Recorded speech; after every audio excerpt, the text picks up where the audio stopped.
Tudo bem? Olá. Bem, já tô vendo aqui a minha convidada de hoje. Oi, Gil, tudo bom? Já vou convidar então Josi para entrar na nossa live. Uma convidada muito especial na nossa live. Olá, pessoal, tudo bem? Bom vê-los por aqui mais uma vez. Olá, boa noite.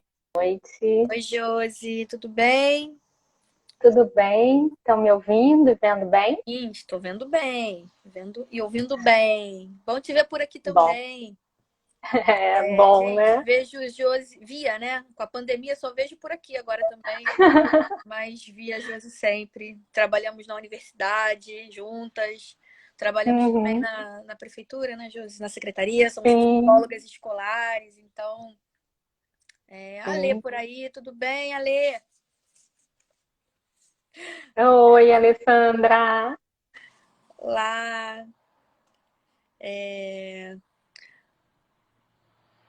bem, então vou esperar um pouquinho, né? O pessoal vai chegando, mas já queria dizer que Sim, fiquei sim. muito feliz que você aceitou o convite para a gente poder discutir esse tema que tem estado em pauta, né?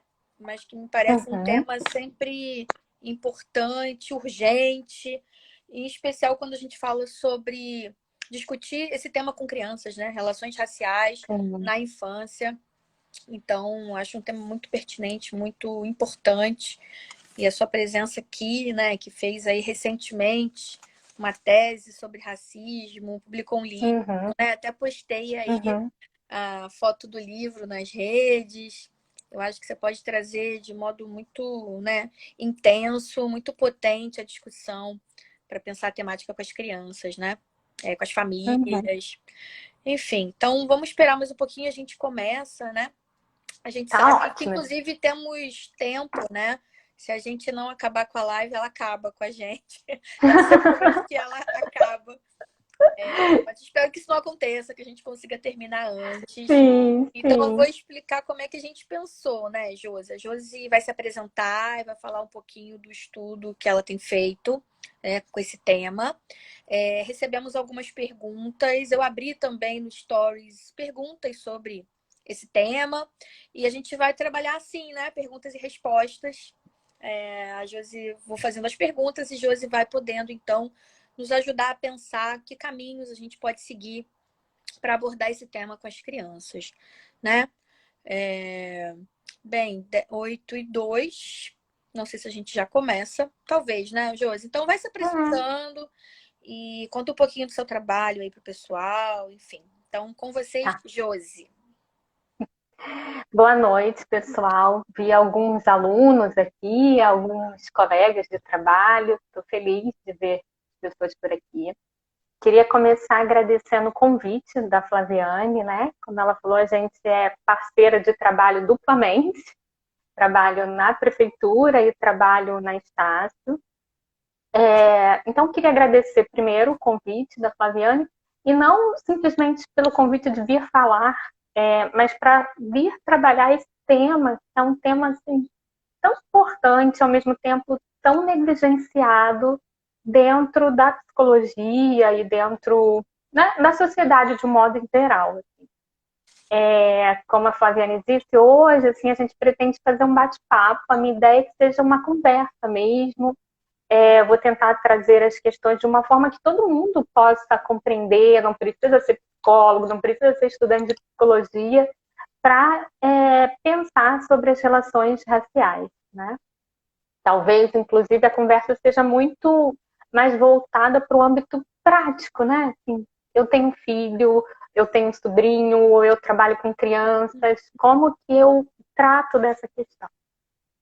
Antes de qualquer coisa, né, falar um pouquinho de mim, como é que eu comecei a pesquisar as relações raciais.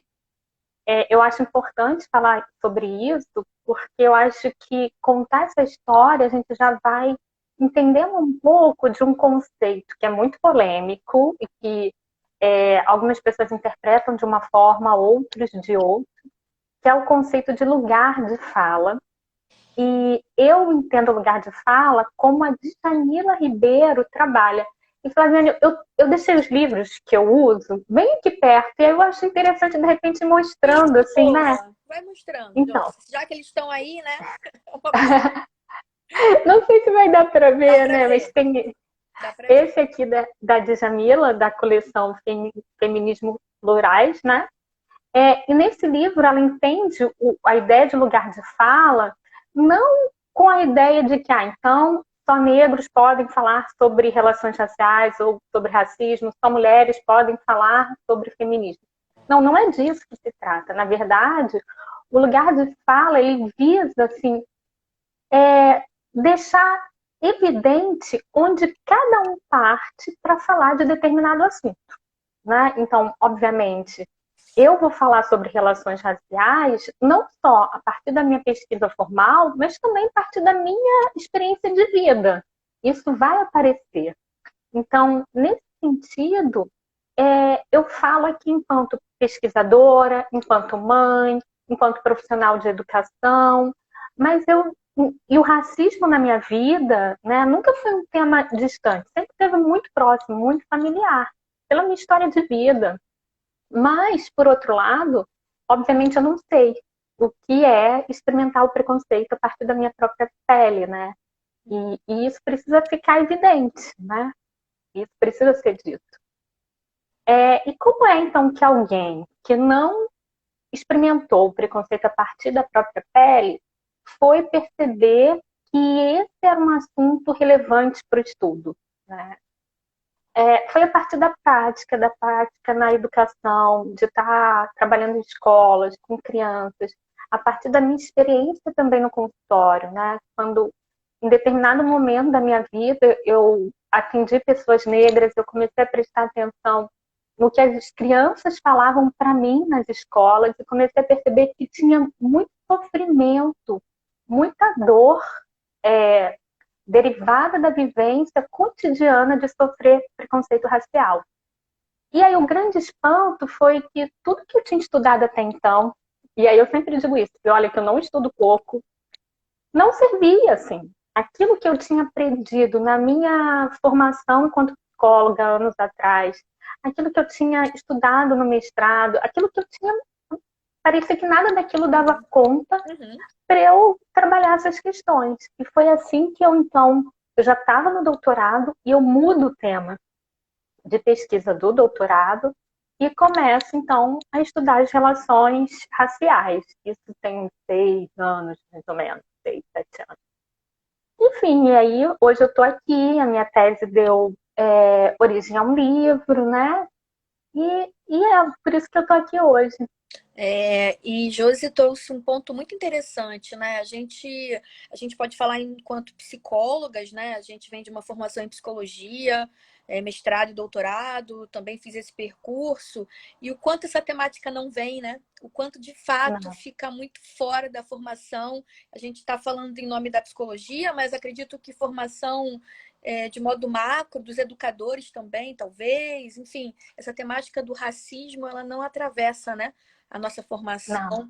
Então, eu acho que é não. uma questão muito cara e muito importante. Mas vamos lá, Josi. Bem, você quer falar um pouquinho do tema? A gente começa com as Sim, perguntas. O que você é. sugere aí? Primeiro eu queria convidar todo mundo, né? Que pudesse lançar as perguntas. A gente já tem umas perguntas aqui, mas quem tiver já pode ir lançando. Flavianas que vai anotando, né? Sim, vou. E antes de eu responder as perguntas, eu queria falar assim muito brevemente sobre as características do racismo no Brasil, né?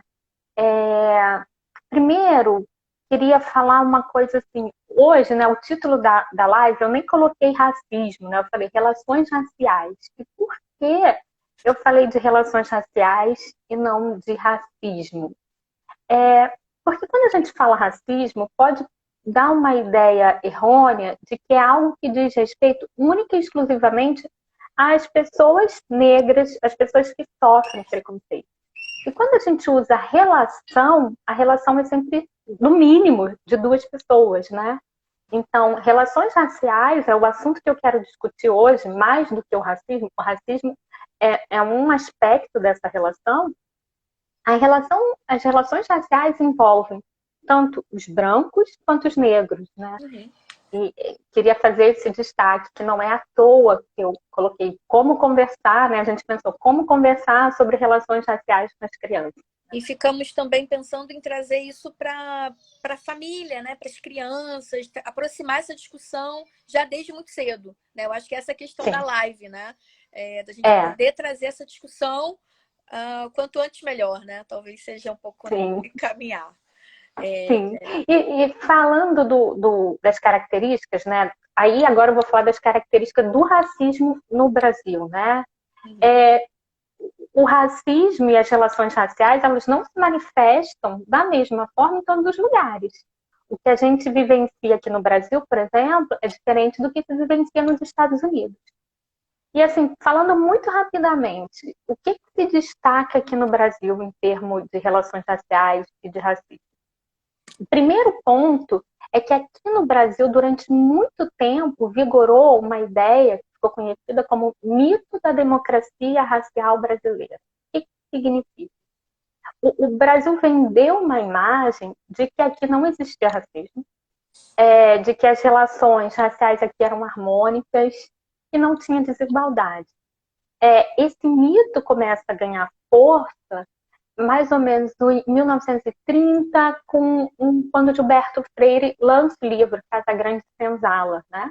Que é um clássico que precisa ser lido. Não estou aqui falando que esse livro não tem valor, não é nada disso. Mas esse livro ajuda a fortalecer no imaginário das pessoas essa ideia de mito da democracia, né? Que não era mito, era da democracia racial brasileira.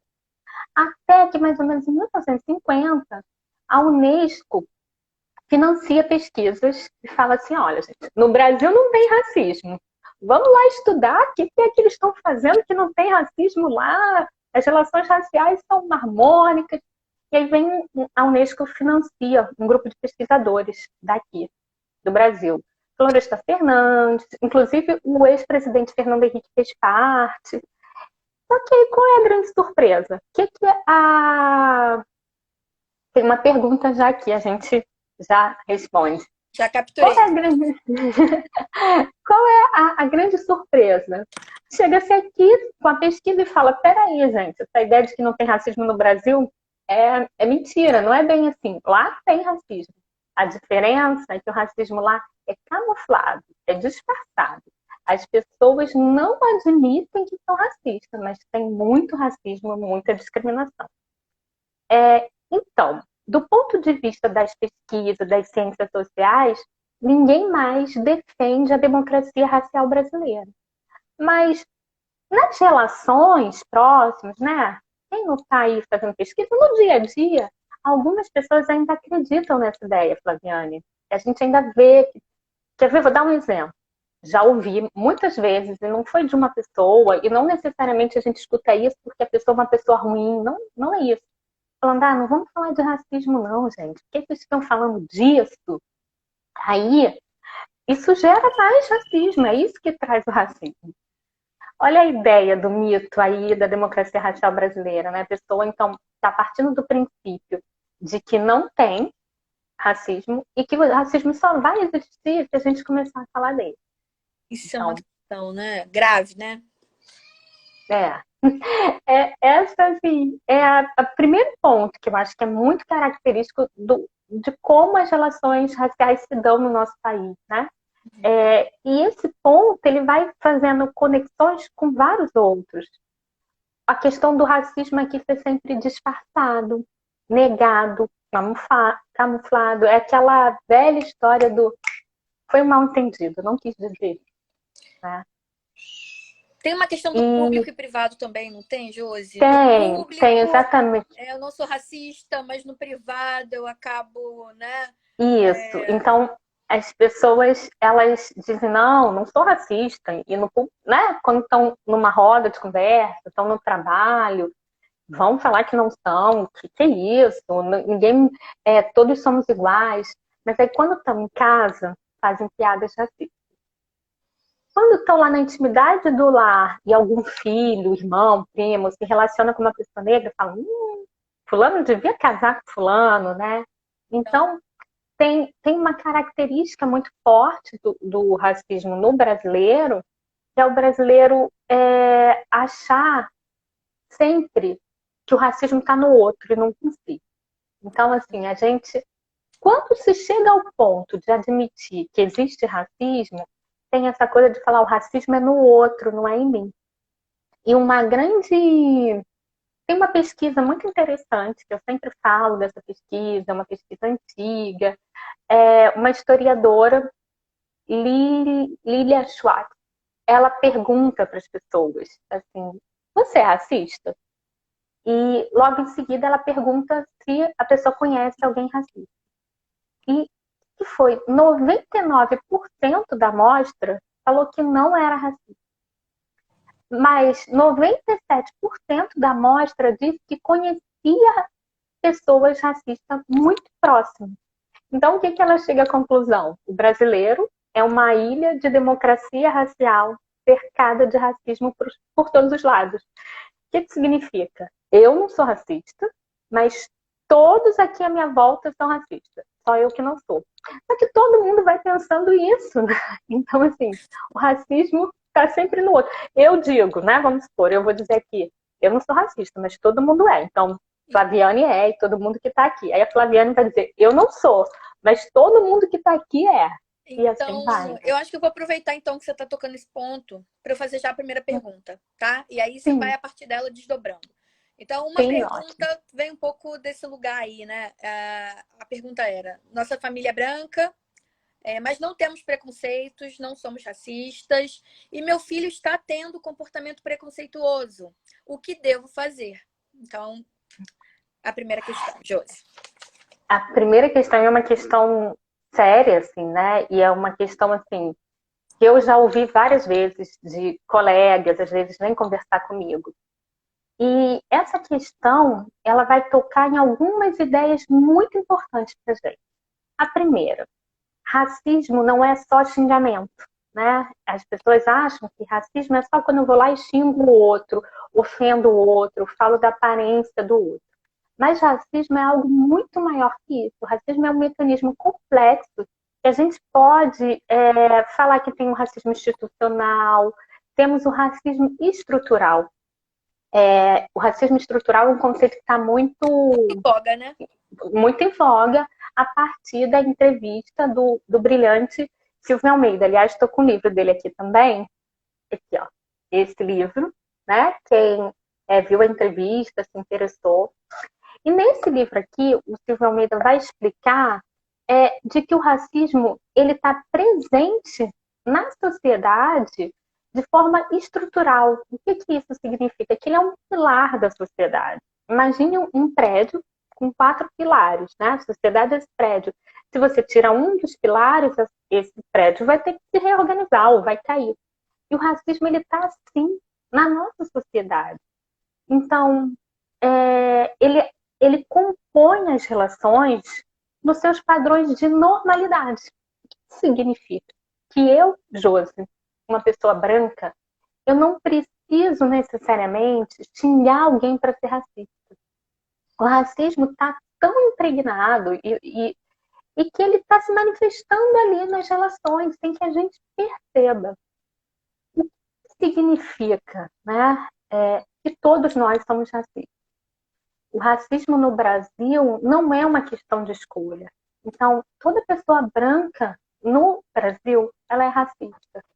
Ela pode até não ter manifestações conscientes de racismo, né? Ela pode até não estar xingando alguém, mas o racismo está lá constituindo. Quando a gente vai, por exemplo, num determinado lugar, e um lugar talvez onde as pessoas com poder aquisitivo mais alto frequentam, não tem nenhuma pessoa negra ali. Acho que é um racismo. Eu não fiz nada necessariamente, mas isso é uma manifestação do racismo estrutural. E aí, o que essa família, voltando para a pergunta, né? O que essa família branca precisa, a primeira coisa, é se dar conta de que ela é racista, ainda que ela não tenha consciência. Então, esse pai, essa mãe, ou essa mãe, né? Seja qual for o modelo familiar, primeiro vai ter que reconhecer que tem racismo nela, né? Para depois tentar desconstruir isso junto à criança. E se você, por exemplo, se na escola do seu filho é uma escola onde não tem professores negros, onde a única pessoa negra é a pessoa que está fazendo serviço de limpeza, o que, que você, mesmo sem ter a intenção, está passando para o seu filho, né? Se a sua filha só tem bonecas brancas, né? Se não tem uma boneca negra, o que você está passando para o seu filho, né? Então, isso tem a ver com uma ideia também, Flaviane, um conceito assim muito, muito novo, e talvez eu esteja até me estendendo muito nessa pergunta, mas eu acho que é uma pergunta super importante, que é a ideia de branquitude. Vou tentar falar assim brevemente, né? A branquitude, ela tem a ver com o fato dos brancos começarem também a ser estudados quando a gente vai falar de relações raciais. Quando se pesquisava isso na academia, né, ia fazer pesquisa sobre relações raciais, o foco era só nas pessoas negras. Até que começa a se dar conta, peraí, se temos quem sofre o racismo, temos quem pratica. Por que, que a gente só pesquisa quem sofre? Vamos olhar para os brancos? E assim nascem os estudos, se fala estudos sobre a branquitude. Uhum. Branquitude, então, tem a ver com uma ideia de tem uma determinada parcela da população, os brancos, que tem privilégios simbólicos e materiais. Porque, olha só, é uma equação. Se eu tenho do lado uma população negra, que está sofrendo, está em desvantagens, do outro lado tem alguém com vantagem. Ainda que você não queira. Ser branco no Brasil te garante uma série de privilégios. E vou dar mais uma pesquisa, assim, dar um dado de uma pesquisa, assim, que essa pesquisa para mim é uma emblemática. Provavelmente quem já me ouviu falar deste dado. Essa é uma outra pesquisadora de Florianópolis, a Lia, ela vai entrevistar os brancos, né? E aí ela disse, a história dela também é bem curiosa, assim. Ela entra no doutorado, no mestrado, eu acho, para pesquisar as relações raciais. E até que um grupo de amigos negros fala, olha só, chega de pesquisar os negros, vai pesquisar os brancos. E ela, então, a pesquisa dela era, ela perguntava para as pessoas brancas, o que é ser branco para você? Você já teve alguma vantagem de ser branco? E ela entrevista uma série de pessoas. A entrevista mais interessante é com um morador de rua, e ela pergunta para ele, né? Você já teve vantagem de ser branco? O que é ser branco para você? O que a gente imagina, né? Um morador de rua está na mais extrema pobreza, não tem vantagem nenhuma, não tem nenhuma diferença entre ele e um negro morando na rua. Engana, tem. Esse rapaz, então, diz para ela, sim, eu tenho vantagens de ser branco. Eu entro no banheiro do shopping. Quando eu quero ir no banheiro, eu uso o banheiro do shopping. O meu amigo negro, não. Ninguém deixa ele entrar. Então, isso mostra pra gente o quanto ser branco nos garante privilégio. E aí, voltando para a família branca, é preciso que se trabalhe, então, com essa criança, essas relações. Isso pode ser trabalhado e deve ser trabalhado de várias formas. Desde você conversando abertamente sobre isso, desde você mudando hábitos, né? No mínimo, não naturalizando. Então, se você vai num restaurante que só tem branco, isso pode ser estranhado, isso não pode ser naturalizado. Se na escola do seu filho não tem uma professora negra, isso tem que ser no mínimo estranhado, né? Eu acho que acho que Josi está passa por palavras e atitudes. para uma questão bem importante, né? A Josi transitou aí pela questão da representatividade, né? Que vai desde brinquedos até pessoas que se admiram nessa família, né? Os lugares que frequentam, a presença de pessoas negras na escola, em que lugar elas estão, que lugares sociais Sim. elas ocupam. Então, acho que é bem, bem importante até para pensar com o modo como a família está lidando aí com diferenças, né? com a diversidade.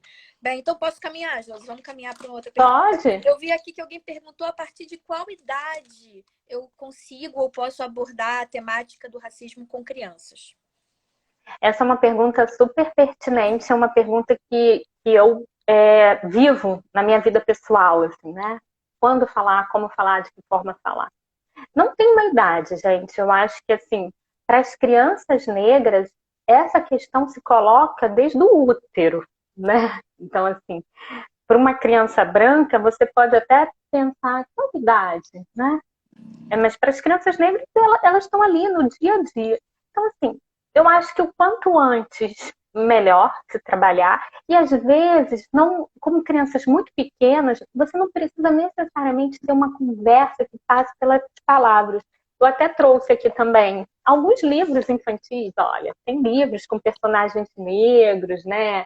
Isso que eu falo do lúdico, de você apresentar brinquedos, programas de televisão, né?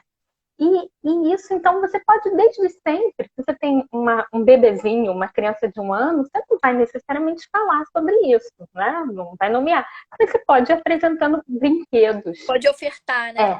Brinquedos. Pode ofertar. E isso. desenhos e livros, né? Exato. Os livros isso. podem ter outras imagens. Isso. Mas, em algum momento, as crianças começam a fazer perguntas, né? E aí, hoje mesmo eu estava ouvindo de uma família, um exemplo de uma família negra, né? E com a questão da pandemia, a TV ligada e o jornal informando que a população negra morre, tem mais chances de morrer. E uma menina negra de 4 anos pergunta para a mãe: eu sou negra? Com o olhinho arregalado, assim, então eu vou morrer. Então, assim, você precisa sentar e conversar com essa criança. Então, não tem uma idade, a diversidade tem que ser apresentada desde cedo e a conversa vai vir à medida que essa criança demandar. Né? Então, a partir do que essa criança for demandando, isso vai vindo. Ou às vezes a criança não demanda, mas você pode ir introduzindo isso, né? Então, pegando o gancho com essa criança que você está sinalizando, tem uma outra pergunta aqui que diz: minha filha, que é negra, não aceita o próprio cabelo e diz que queria ser branca. O que fazer?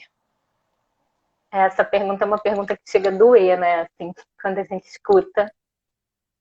Eu acho que a primeira coisa que precisa ficar muito evidente é que este não é um problema que nasceu com os negros, né? Não é assim, é porque o negro não se aceita. Não. Esse é um problema que tem a ver com as relações raciais.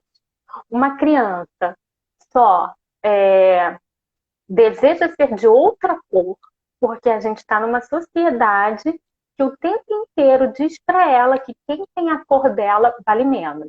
E quem tem a cor dela pode morrer. Então, primeira coisa que a gente precisa saber, né? Esse não é um problema que nasceu com essa criança. Isso é um problema da nossa sociedade. Mas vamos lá, o que essa mãe pode fazer, né? O que esse pai pode fazer? Acho que a primeira coisa, assim como eu digo que a pessoa branca precisa desconstruir, o pai branco precisa desconstruir o racismo dentro de si, acho que essa mãe, esse pai vão ter que olhar para dentro de si, trabalhar os impactos que o racismo deixou neles, né? Acho que isso é um trabalho que precisará ser feito. E depois começar a trabalhar com a questão da representatividade, fortalecer essa criança, poder dizer para ela assim, olha, não, mas você é linda, não tem problema com você. E também, se é uma criança que está em escola, e até escola, o que acontece? O que se passa nessa escola? Quais são as referências que estão sendo trabalhadas? Será que nessa escola se valoriza a pessoa negra? Porque tem até uma amiga que diz assim, uma coisa é valorizar a cultura negra, outra coisa é valorizar a pessoa negra. Uhum, sim, exatamente. Será que nessa escola se valoriza? Quais são os ambientes que essa menina essa criança está frequentando, quais são as histórias que a gente está lendo para ela, quais são as bonecas que a gente está apresentando. E trabalhar acima de tudo, eu acho que nesse momento, com a representatividade, né?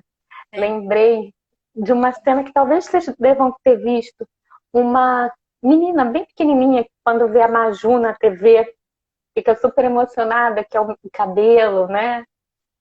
A gente precisa...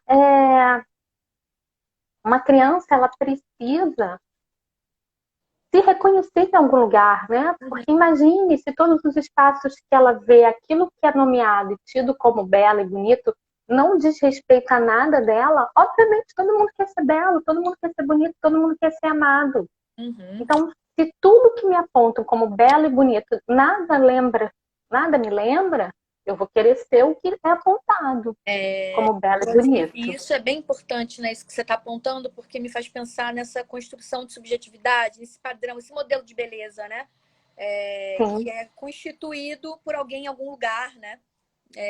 Então, que padrão é esse de beleza que tá na mídia, que está em todo lugar, que isso é um modelo, né? Que não necessariamente é uma regra, isso é construído, né? Para a gente ajudar também a desconstituir, né? A desconstruir esses padrões. Você falou de algo interessante que eu lembrei de uma pesquisa que eu vi também sobre Covid, né? Vítimas da Covid com atravessamento socioeconômico e racial, cor de pele. Eles que se expõem, por exemplo, no trem, no ônibus, esses que estão ali no serviço essencial, os porteiros dos prédios, o pessoal do transporte. Em geral, eles têm cor de pele e eles têm condição socioeconômica específica e são negros. Até estou vendo uma pergunta do Guido aqui. Oi, Guido. O Guido está perguntando que já ouviu algumas pessoas criticando o termo negro. Se seria mais adequado dizer preto, se isso procede. Então, Guido, essa é uma pergunta super, hiper polêmica, né? E que eu não tenho uma resposta pronta para te dar. Eu já ouvi, né, tantos pesquisadores quanto militantes do movimento negro defendendo isso, de que negro está associado a termos pejorativos, né? E a gente pode pensar em uma série de expressões da língua portuguesa que nos fazem lembrar disso, né? Nem vou repetir essas expressões aqui, tá? Todo mundo sabe, conhece pelo menos alguma. E que então o ideal seria a gente falar preto. Mas também já ouvi o contrário disso, de militantes e pesquisadores. E tem uma pessoa que eu gosto muito, assim, que ela diz assim, acho que é uma influenciadora, acho que é Tiamar. Ela falou assim, cara, não importa, aqui no Brasil, quando você fala, seja de preto ou de negro, sempre vão remeter a algo ruim. Então, na verdade, a gente precisa desconstruir isso. Não fique... Aí ela fala assim, você é branco, não fique preocupado com o termo que você vai usar, não, tá? O que importa é a gente estar na luta para desconstruir isso. E outra coisa, quando for falar de mim, não precisa falar aquela negra, aquela preta, não, usa outra referência. Fala aquela de vestido amarelo, sabe? Você não precisa usar essa referência. E a fala dela me faz lembrar de algo até que eu falo no meu livro, assim. Essa ideia que tem a ver com um dos maiores privilégios da branquitude, que é não se perceber racializado, né? É como se o branco fosse a norma, o padrão, e quem tem raça é o outro. Quem tem raça é o negro, é o indígena, é o japonês. E aí, eu já acho até que você vai perguntar, mas deixa eu só completar. Pergunta. Conclui aí. E aí, assim, a gente parar para pensar por que é que toda vez que tem alguém que é negro em alguma situação, a suposta racialidade dele tem que ser enunciada. Vou dar um exemplo. Se uma atriz branca é indicada ao Oscar, ninguém nunca viu quem está lá narrando falar atriz branca indicada ao Oscar. Se uma Miss branca ganha, ninguém fala Miss branca indicada ao Oscar. Porque é que se uma atriz negra ganha um Oscar, indicada ao Oscar, a gente tem que anunciar isso, né? Como se então só ela tivesse uma pertença racial. Então, resumindo, quem perguntou foi o Guilherme, né? Foi o Guido? Foi o Carlos Guido? Guido. Guido, eu não tenho uma resposta pronta para essa sua pergunta. Tem gente que vai defender isso, tem gente que não vai defender. O que eu tenho para dizer é isso. E a sua fala, Josi, me lembrou uma outra pergunta que chegou, que era o conceito raça. Como o conceito raça pode ser entendido como construção social? Então, isso é uma pergunta muito importante, né? Assim, que parece que é meio óbvio para todo mundo, mas não é. Raça, enquanto um conceito biológico, ninguém defende mais, porque durante muito tempo acreditou-se que existiam raça do ponto de vista biológico. E aí as pesquisas foram avançando e se percebeu que não existia raça. O que significava essa ideia de raça, né? De que, então, um determinado fenótipo, que é isso que a gente consegue ver no outro, cabelo, nariz, a cor da pele, fica vinculado a características de personalidade. Então, acreditava-se, por exemplo, e aqui, né, Flaviane, sei que a gente tem muitos estudantes de psicologia, então, fazer um parêntese, a psicologia, durante algum tempo, contribuiu para difundir isso, sabe? Então, acreditava-se, por exemplo, que a pessoa era negra, tinha um QI menor. Hoje, ninguém sustenta mais essa ideia de que tem algo biológico para explicar a ideia de raça. Porém, contudo, todavia, permanece no imaginário das pessoas essa ideia de raça. Ainda que ninguém, ou quase ninguém, defenda mais a raça do ponto de vista biológico, essa ideia permanece. Então, é isso que a gente chama de um construto social. Então, raça é uma categoria, um conceito social que está lá atravessando, né? E é por isso que se mantém ainda, é por isso que, por exemplo, quando a gente vai no médico, às vezes, principalmente no serviço público, pergunta a sua raça. É importante ser preenchido? Mas ele é a raça enquanto um conceito social. Por que isso é importante? Flaviana, você acabou de anunciar aí uma pesquisa, né, da mortalidade de Covid entre a população negra. A gente só pode anunciar isso porque teve essa marcação lá, né? Enfim, então, isso é importante em termos de pesquisa, de política pública, até. Ok. Bem interessante, né? Quer ver? Deixa eu só dar um outro exemplo de tentar trazer para concretude o quanto essa ideia permanece. Quer ver? Uma outra população que é racializada e que às vezes parece que é um elogio, a gente pensa, mas que mal isso faz quando alguém diz todo japonês é inteligente. Isso é uma racialização. Como assim? Da onde surgiu isso? Que todo japonês é inteligente? Ou todo negro sabe sambar? Então, isso são exemplos de como a gente racializa aquilo que não é branco, quem não é branco, sem perceber. Muito interessante a gente pensar, né? Como a gente vai. E é importante marcar isso, né? O quanto, em nome de uma proteção e de um cuidado, a gente exclui, segrega, marginaliza aquele que já é diferente. Né? Eu acho que isso é um ponto para a gente pensar. Vamos lá, Jô. Seguindo as perguntas, tem mais uma aqui, pensando a escola. O que fazer quando as crianças na escola apresentam comportamentos racistas? E eu vi que também teve uma pergunta aqui anterior que falava disso, de comportamentos racistas na escola. Olha só, o Arthur. Como abordar o tema racismo no ambiente escolar quando a direção da escola silencia o tema, alegando que as crianças não entenderiam ou que isso não está presente na instituição?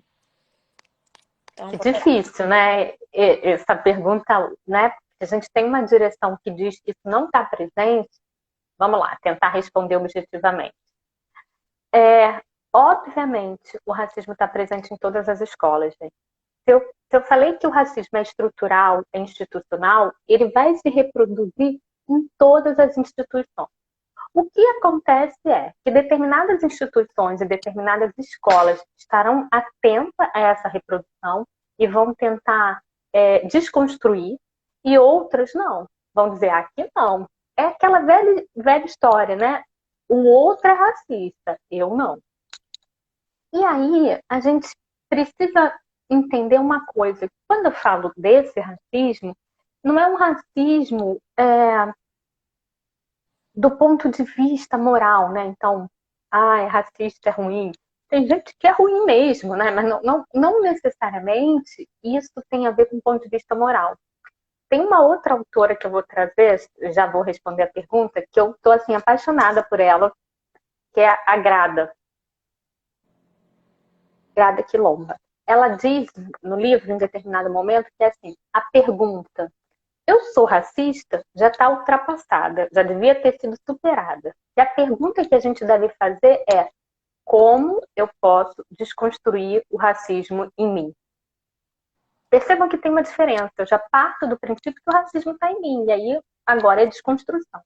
Então, essa deveria também ser a pergunta das escolas. Então, pensando na primeira pergunta, se um aluno dentro de uma escola ele tem um comportamento nitidamente racista, né? Não é velado, ele xinga, ou ele discrimina, eu acho que esse aluno precisa responder por isso, de acordo com a idade, óbvio, né? Uma coisa, uma criança de 3 anos fazer isso, outra coisa, um adolescente de 15, e ver aí dentro da escola, né, as punições, ou chamar pai, responsável.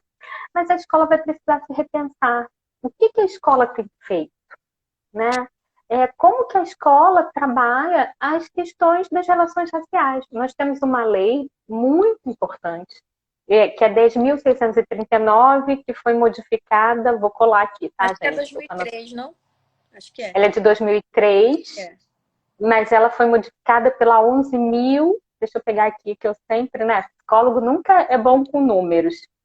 Então, ela o número da lei é 10.639, de 2003, que foi alterada pela 11.645, de 2008.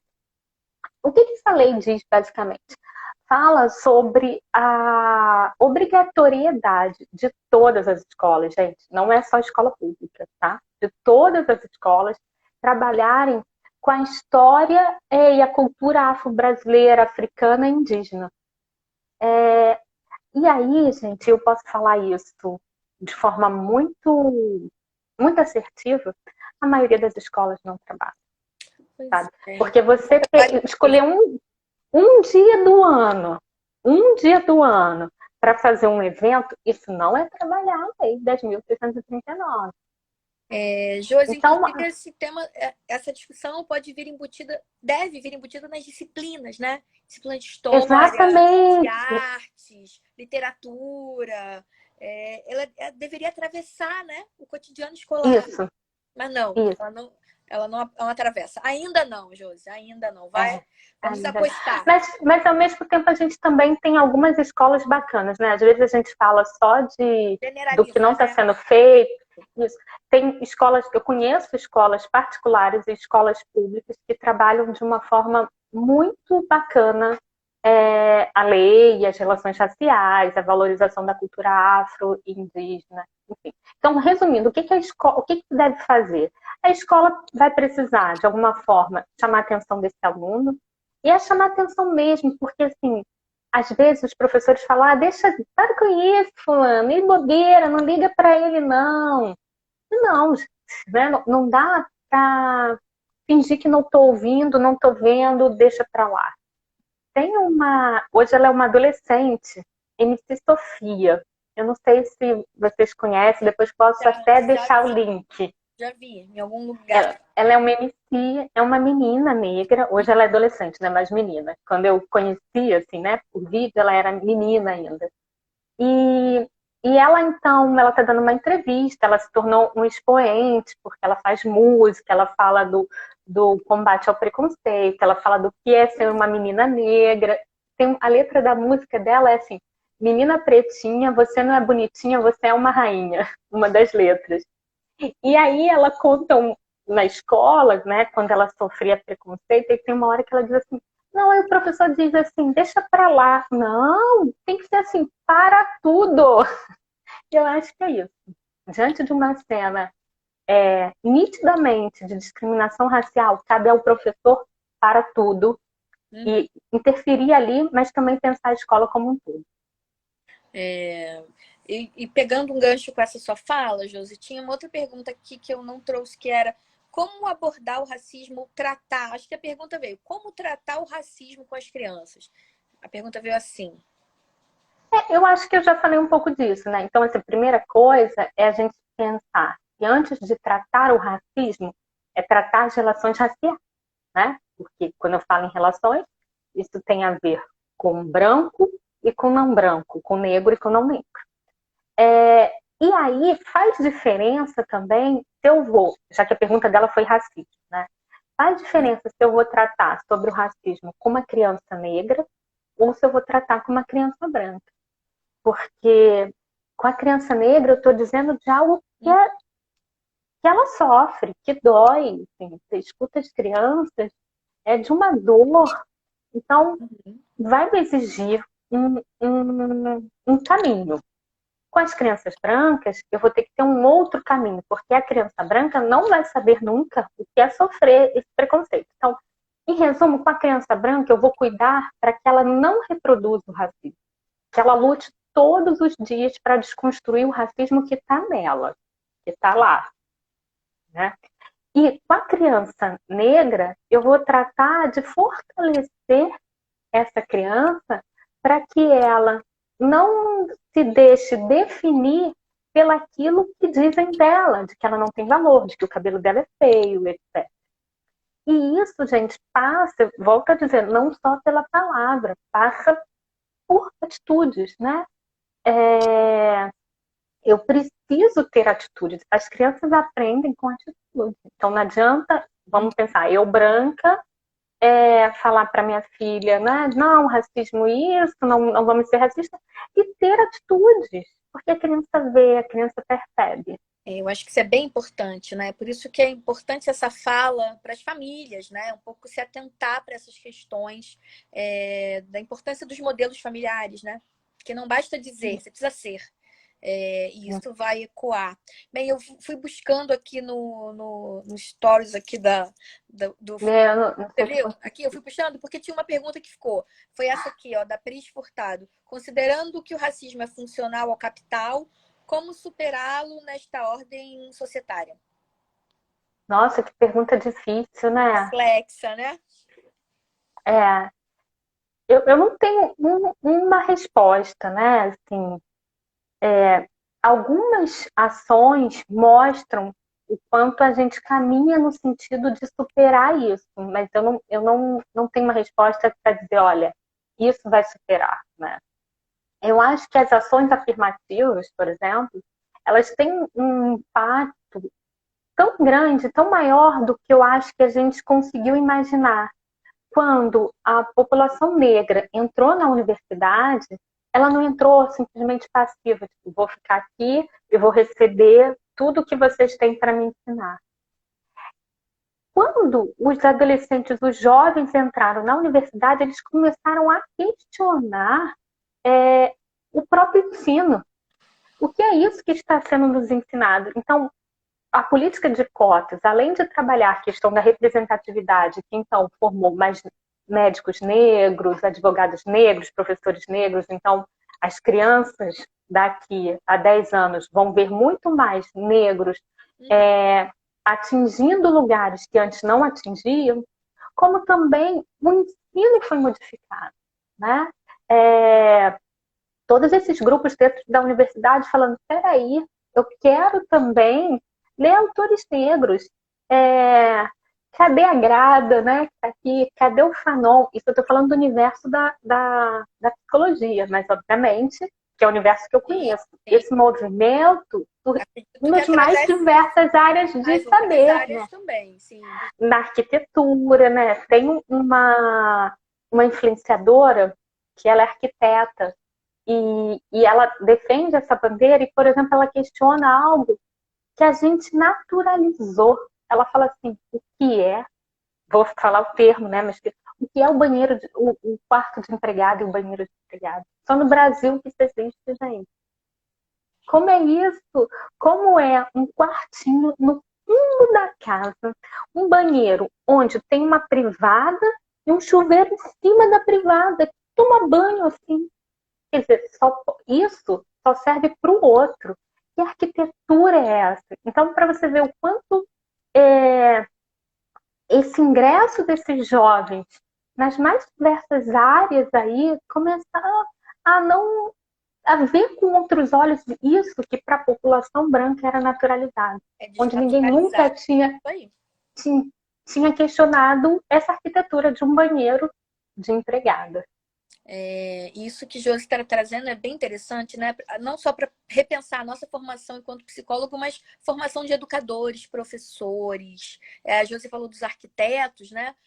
Mas acho que é urgente, né? A gente poder pensar a formação, né? Que formação é essa? A gente tem que estar se desdobrando nas escolas, que talvez estejam contribuindo cada vez mais para fomentar diferenças, para segregar, para excluir, né? Eu acho que é uma questão muito, muito interessante e pertinente. E por fim, Josi, a live vai fechar. Vamos fechar antes dela. Só quero trazer a última, porque eu acho que ficou. Você já trouxe de alguma maneira na sua fala, mas seria mais direto para as escolas, assim, como as escolas podem trabalhar questões raciais. Então, o que você Sim. sugeriria? Primeiro é isso, olhar para dentro de si, reconhecer que há sim algo das práticas racistas ali dentro e que precisa ser desconstruído. E aproveitar, gente, que já tem uma lei, né? Já tem algo que basa. Então, às vezes, você vai trabalhar no sentido de combater o racismo, mas você nem vai falar a palavra racismo, sabe? Às vezes você vai promover ações que vão dialogar com as relações raciais, né? Um grande exemplo que a gente, né, vive isso na Secretaria de Educação são as oficinas de poesia, né? Assim, as batalhas de slam, onde você dá vazão para que esses jovens possam expressar o que eles sentem, o que eles vivenciam, reivindicar, né, as suas bandeiras, e não necessariamente você promoveu uma ação que o nome dela está lá, racismo em algum lugar, né? Eu acho que é estar aberto para dialogar com o que a cultura negra oferece, o que esses jovens querem, gente. Não adianta fazer algo que não vai fazer sentido para jovens ou crianças, aí depende da escola. Acho que era para falar rápido. Então, ainda temos tempo, né? Mas não. Diga lá, Josi. Pode concluir com calma, Josi. Ainda não nos tiraram. Estamos aqui ainda. Com relação ainda às escolas, tem algumas coisas, né? Há um tempo atrás eu até gravei um programa falando sobre isso para Multirio, que passa também pela representatividade. Isso já mudou, ainda bem, assim. Mas eu lembro quando eu comecei a trabalhar na educação, eu ia em escola de educação infantil, principalmente, onde se trabalha com imagens e não com palavras, e aí na porta do banheiro das meninas tinha uma menina. Na porta do banheiro dos meninos tinha um menino. Como era a menina da porta do banheiro? Loira, branca. E a gente falava, gente, mas então saiu essa menina loira aqui. A maioria das nossas alunas são negras, né? Não tem quase ninguém loiro. Então, desde daquilo que você trabalha com imagens, da representatividade, dos livros de história, né, que você apresenta para essas crianças. E falando em livros, já que a gente está falando de escola, tem uma coisa também que eu reparo que eu particularmente sinto muita falta. E eu falo enquanto mãe, assim, eu até tenho vários livros, olha, com personagens negros. O amor é lindo, né? É lindo esse livro. Até indiquei ele um dia desse aqui no Instagram como leitura. Tem vários. Mas, em geral, esses livros eles são feitos por pessoas que estão defendendo a causa e muitas dessas histórias, a temática tem a ver com a relação racial. Eu sinto muita falta de ver livro infantil, vou mostrar um aqui, que não necessariamente a minha luz aqui desligou. Estamos te vendo. Que, agora clareou. Deixa eu diminuir, mas clareou muito, vou diminuir. Que não necessariamente a questão racial tem que estar ali. Eu sinto falta de um livro, no sentido de estar explícita. De um livro como esse, é um livro que a minha filha super adora. É só um negócio assim, venha se vestir, aí a menininha saindo para algum lugar e a mãe tem que vestir. O personagem seja negro, sabe? Coisas do dia a dia Uhum. Então, ir a uma biblioteca, se vestir e ter um personagens negros. Eu sinto muita falta disso na literatura infantil. Até temos literatura boa, mas em geral ela vem marcada com algo que é, então, se é um livro que tem personagens negros, esses livros necessariamente estão discutindo as relações raciais. Uhum. E é um pouco do que as pessoas falam, assim, uma jornalista falou, eu quero ser chamada para falar sobre qualquer coisa, Uhum. né? Não necessariamente quero ser chamada só para falar sobre relações raciais. Sim, e acho que isso que Josi está trazendo é um ponto importante até para a gente pensar o quanto a gente precisa. Fico pensando, né, que esses modelos que a gente tem, fiquei com o caso da boneca loira no banheiro, o Uhum. caso dos livros que temos, das princesas, são importadas, né? Os livros, muitas histórias, filmes são importados, muitas vezes vem com esse modelo norte-americano, um padrão branco e loiro, que nada dialoga com a nossa vida real, né? E a gente não Sim. contextualiza, a gente não adequa à nossa realidade, a gente copia e cola, que seria um pouco isso, É, né? A gente a faz o gente copia copia e e cola cola. e a gente não estranha, desvaloriza o que a gente tem, né? Eu acho que é uma questão para a gente pensar que daria uma próxima live, né? Pensar Sim, o quanto a gente vai desvalorizando o que é nosso, né? E substituindo, e não contextualizando, e não somando, né? Fazendo sim. circular. Josi, vai fechar, a gente vai precisar encerrar, mas eu quero agradecer imensamente a sua vinda para a live, a sua participação, foi riquíssimo. Acho que, Ai, que inclusive, bom. isso pode gerar aí lives 2, 3, 4. Enfim, a gente pode dar continuidade a essa discussão a partir de outras questões que atravessam tudo isso que a gente conversou aqui hoje. Muito obrigada. Estou vendo que o pessoal aí está também, né, parabenizando aí e Ai, que todas bom. perguntando se vai ficar gravado, vai ficar gravado. Assim que a gente encerrar, vou gravar. Vai ficar disponível aí para vocês acessarem depois, tá? Então, Tá Josi, bom. muito obrigada. Beijo grande. Foi ótimo. Queria Muita agradecer o riqueza. convite, agradecer a participação de todos e dizer que se tiverem perguntas para encaminhar para mim ou para você, a gente vai tentando responder de uma forma ou de outra, né? Sim, tá ótimo. Faça um contato que a gente vai já pensando na próxima, Josi, a partir das perguntas que vierem. Tchau, gente. Obrigada. Tá Até a bom, próxima. gente. Beijo grande. Tchau, tchau. Obrigada, pessoal. Beijo.